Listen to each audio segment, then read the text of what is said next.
Airnya sejuk banget.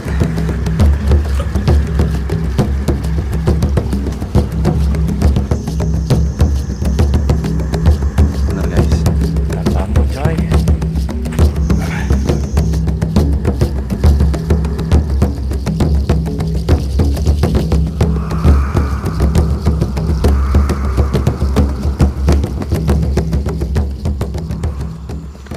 Oke guys, alhamdulillah pada hari ini gue ada kesempatan untuk lanjut menyusuri jalur ini.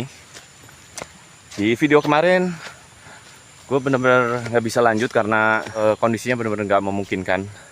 Jadi terpaksa gue harus mundur dan mencari rute lain dan waktu yang lebih tepat lagi.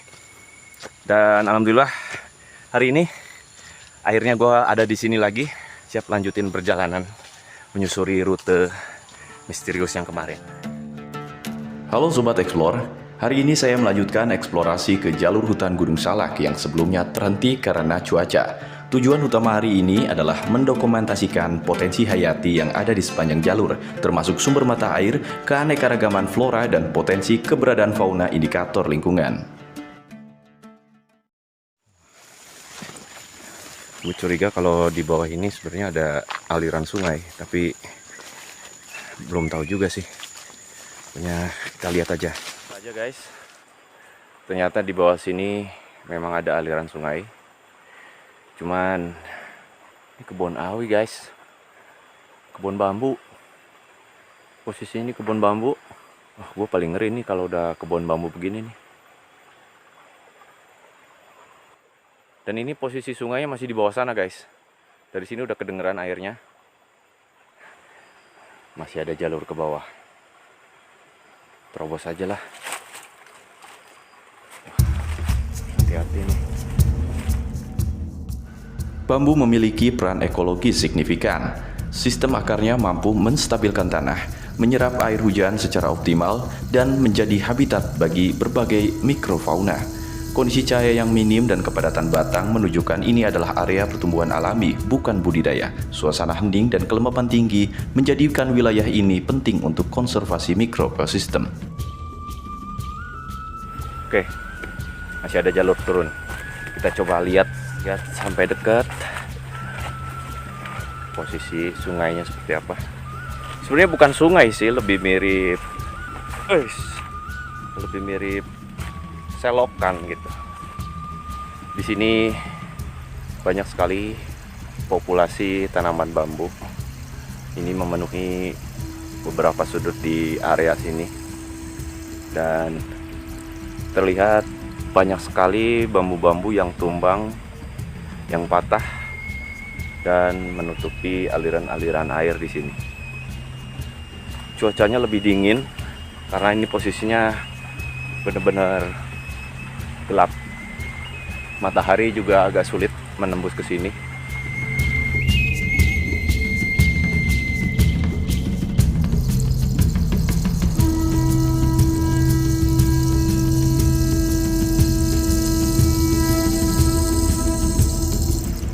Oke guys, gue kira udah cukup lihat aliran airnya, dan suasana di sini benar-benar menyeramkan. Dan bambu coy. Oke, kita naik lagi. Kita kembali ke jalur utama. Oke guys, kita istirahat sebentar. Gue nggak tahu perjalanan masih butuh waktu berapa lama. Gue pengen coba terus susurin jalur ini sampai di mana ujungnya.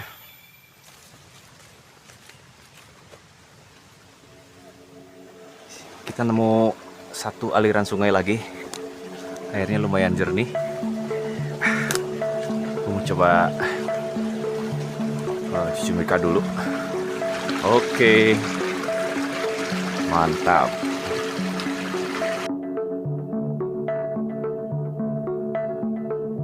Guys, airnya dingin banget. Airnya sejuk banget karena udaranya dingin dan airnya pun dingin. Dan yang paling menarik adalah airnya jernih. karena ini merupakan salah satu sumber mata air yang terdapat di pegunungan ini. Dan jenis mata air yang tersedia di sini itu kebanyakan ukurannya kecil. Jadi kayak selokan. Dan nggak seperti sungai besar gitu, enggak. Itu karena ini merupakan tadinya rembesan-rembesan mata air dari ketinggian gunung, dari dataran tinggi yang merembes mengalir sedikit demi sedikit menuju ke bawah, dan akhirnya didorong oleh intensitas air yang semakin tinggi ditambah dengan air hujan yang turun. Akhirnya aliran-aliran kecil ini yang tadinya mungkin hanya seukuran telapak tangan atau seukuran kaki, itu makin lama membesar dan membentuk aliran air seperti ini. Ini kemungkinan kalau terus-menerus bisa terus membesar, tapi tergantung dari tekstur tanahnya juga.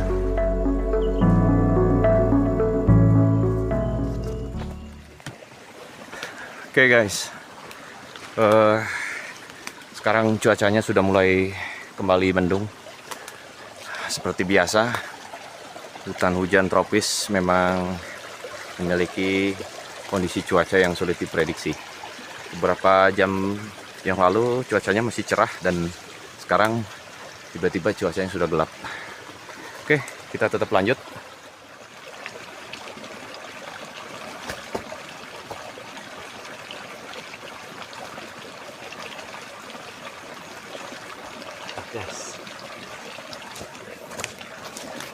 Oke guys,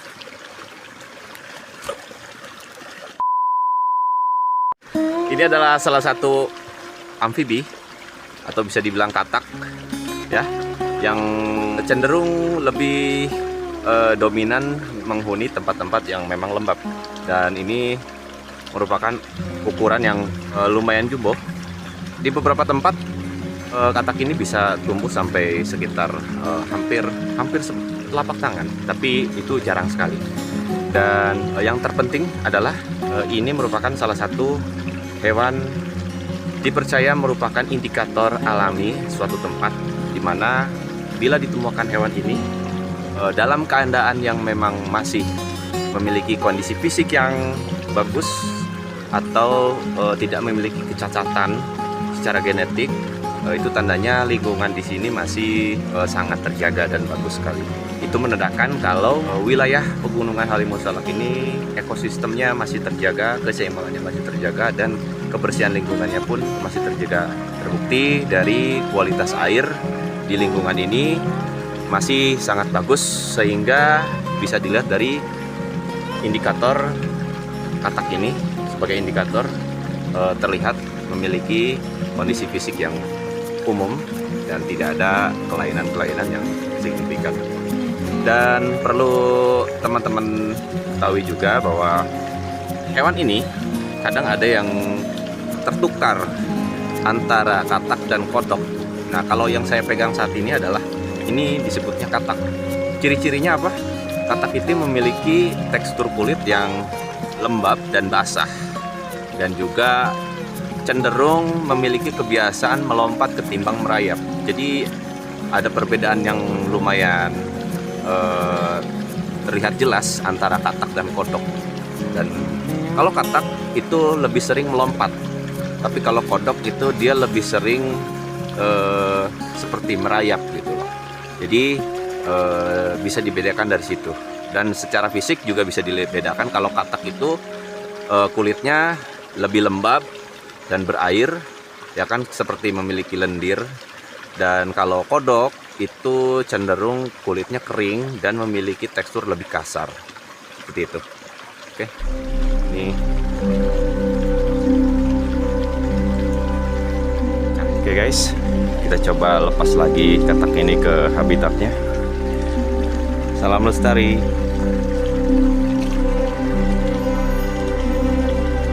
Oke, kita lanjut. Jamur-jamur ini tumbuh di atas kayu lapuk dan tanah yang lembab. Berperan penting dalam proses dekomposisi dan siklus hara, keberadaan jamur ini mengindikasikan ekosistem hutan yang hidup dan aktif, di mana bahan organik mengalami daur ulang secara alami dan konsisten. Ini merupakan bukti bahwa jalur yang saya telusuri adalah zona konservasi yang masih sangat berpotensi secara ekologi.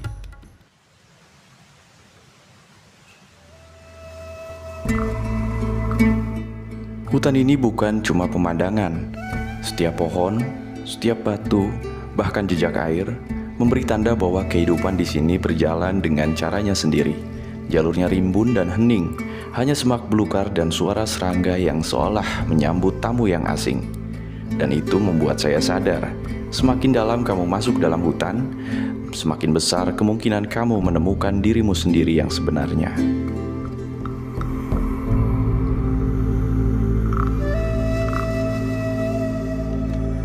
Oke guys, gue nemu satu pemandangan unik. Lihat di sana itu kayak ada segerombolan atau kumpulan populasi tanaman seperti tanaman honje atau lengkuas ya.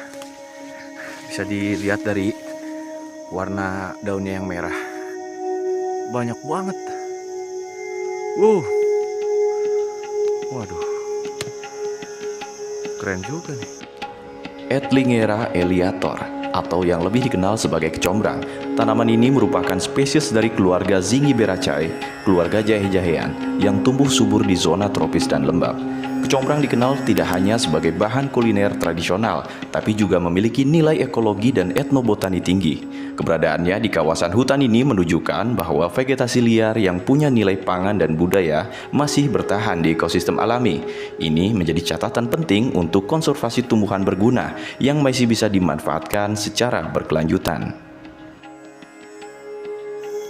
Oke guys, dan di samping tanaman-tanaman honje ini, gue nemuin sebuah tempat yang cukup unik. Jadi ini seperti sebuah cekungan di mana dipenuhi oleh batu-batuan alam, dan lokasinya ini terbuka. Bisa dilihat cahayanya benar-benar terang, dan ini seperti cekungan yang dikelilingi oleh tebing-tebing. Oke. Ini keren sih.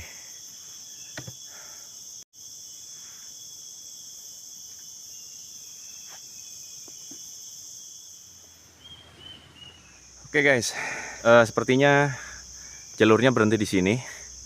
Dan ada salah satu hal yang gue sadari kalau gue berhenti di salah satu area, di mana area ini merupakan area hutan pinus.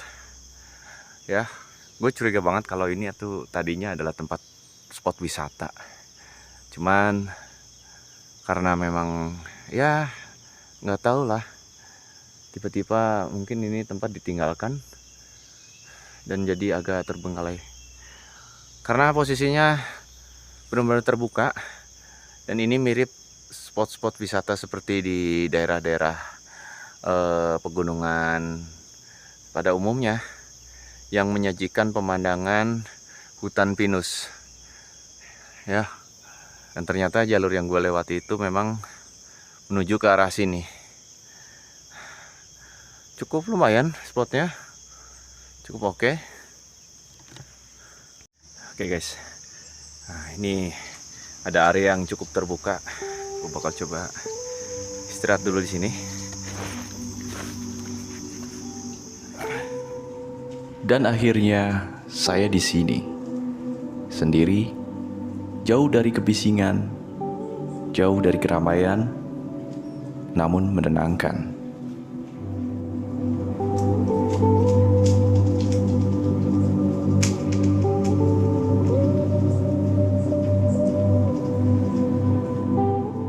Jika kalian suka video ini, jangan lupa subscribe dan mari kita explore alam ini.